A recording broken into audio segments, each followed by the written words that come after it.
ากให้ทาง FC แฟนคลับได้รู้ไว้ว่า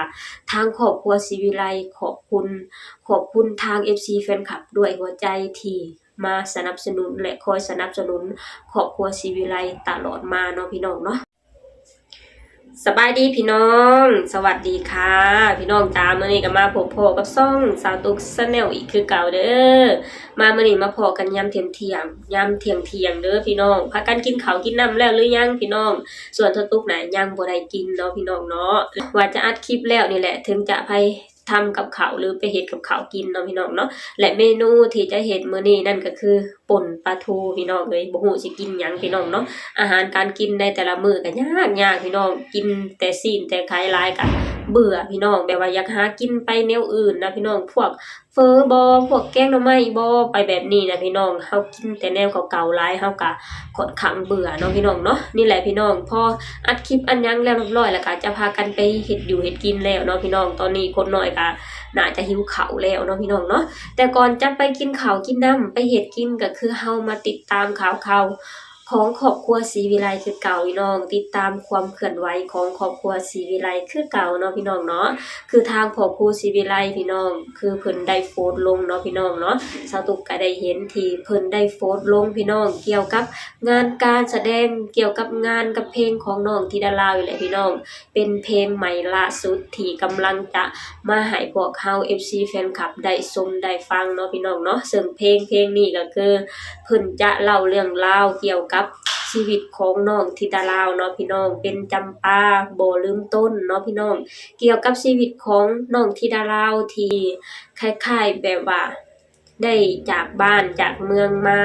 เพื่อมาทำงานหรือมาร้องเพลงอยู่ที่ประเทศไทยเนาะพี่น้องเป็นจำปา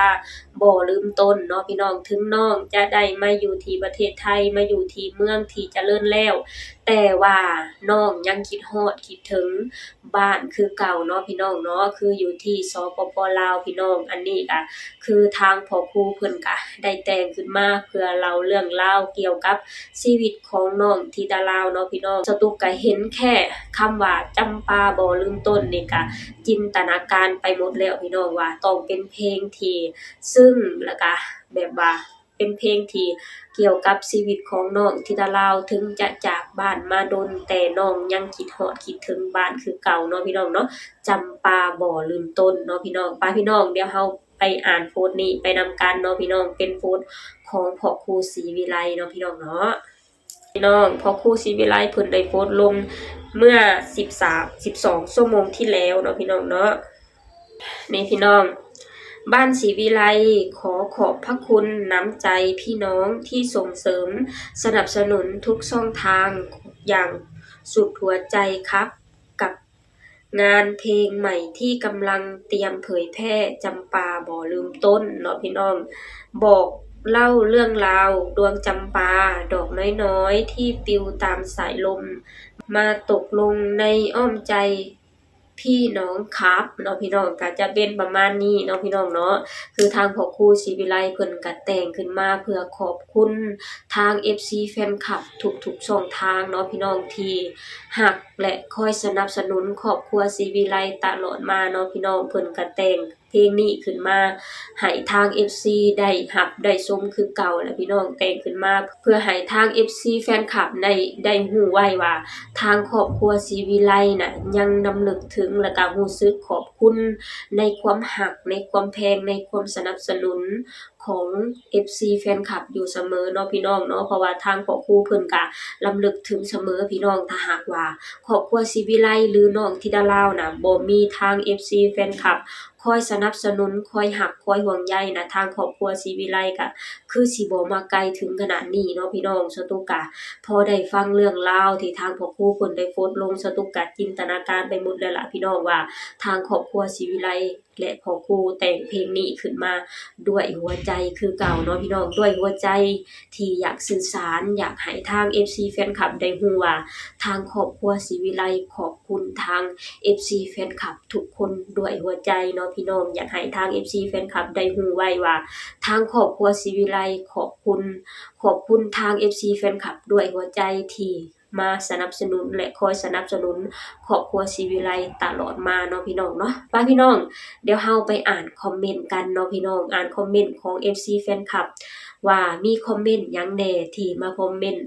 ถึงพ่อครูศรีวิไลเนาะพี่น้องเนาะเดี๋ยวเราไปอ่านคอมเมนต์ไปนำกันเลยนี่พี่น้องติดตามชีวิตบ้านศรีวิไลไม่ได้ดูวันไหนกินข้าวไม่อร่อยเลยถ้าจะไลฟ์สดเจ้าไม่ลงค่อย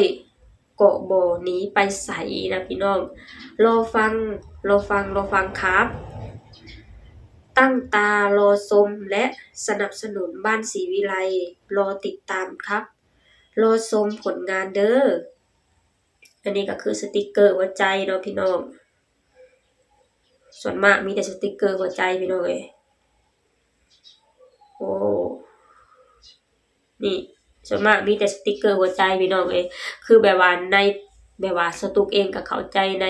ความรู้สึกของทาง FC แฟนคลับเนาะพี่น้องทาง FC แฟนคลับก็คือแบบว่ารอชมรอติดตามเพลงของน้องธิตาลาวทุกๆเพลงและทุกๆผลงานที่ทางพ่อครูศรีวิไลได้แต่งขึ้นมาเนาะพี่น้องเพราะว่าทาง FC แฟนคลับน่ะมั่นใจพี่น้องว่าทุกเพลงที่พ่อครูศรีวิไลแต่งขึ้นมาเป็นเพลงที่ม่วนไพเราะและเป็นเพลงที่มีคุณภาพเนาะพี่น้องเนาะเพราะว่าทุกเพลงที่พ่อครูแต่งขึ้นมาเพิ่นแต่งออกมาด้วยหัวใจแต่งออกมาด้วยความรู้สึกเนาะพี่น้องเนาะเฮาก็มาคอยชมมาคอยติดตามกันไปพี่น้องมาคอยชมผลงานหรือมาคอยชมเนื้อหาของเพลงจำปาบ่ลืมต้นเนาะพี่น้องว่าจะเป็นออกมาแบบใดจะเป็นเนื้อหาออกมาแบบใดเนาะพี่น้องและสตุกะไปเชื่อได้เลยนะว่าเพลงที่พวกครูแต่งขึ้นมาครั้งนี้จะเป็นเพลงที่ค่อนข้างซึ้งเนาะพี่น้องเพราะว่าบ่งบอกถึงความรักความแพงที่ทาง FC แฟนคลับมีต่อครอบครัวศรีวิไลแล้วก็เว้าถึงเล่าเรื่องราวถึงน้องธิดาลาวดอกจำปาบ่ลืมต้นเนาะพี่น้องที่ปลิวมาตามสายลมแล้วมาอยู่ในใจของ FC แฟนคลับจนถึงทุกมื้อนี้เนาะพี่น้องเนาะแค่สตุกคิดนะสตุกได้ยินแค่หัวข้อคำว่าจำปาบ่ลืมต้นพี่น้องจะเป็นเพลงที่ซึ่งอย่างแน่นอนเนาะพี่น้องเฮาก็มารอชมมารอติดตามกันไปเนาะพี่น้องเนาะมารอชมมารอติดตามและมารอให้กำลังใจครอบครัวศรีวิไลและน้องธิดาลาวกันต่อไปเนาะพี่น้องเนาะเฮามารอชมผลงานเพลงของน้องกันไปพี่น้องว่าเพลงจำปาบ่ลืมต้นจะเป็นจังใดเนาะพี่น้องเนาะเฮามารอชมมารอติดตามนำกันเด้อพี่น้องเด้อโอเคพี่น้องสำหรับคลิปนี้สาวตุกเองก็จะขอจบลงเท่านี้ก่อนเด้อฝากให้พี่น้องช่วยกดไลค์กดแชร์กดติดตามให้ช่องสาวตุก Channel เด้อสบายดีสวัสดีค่ะ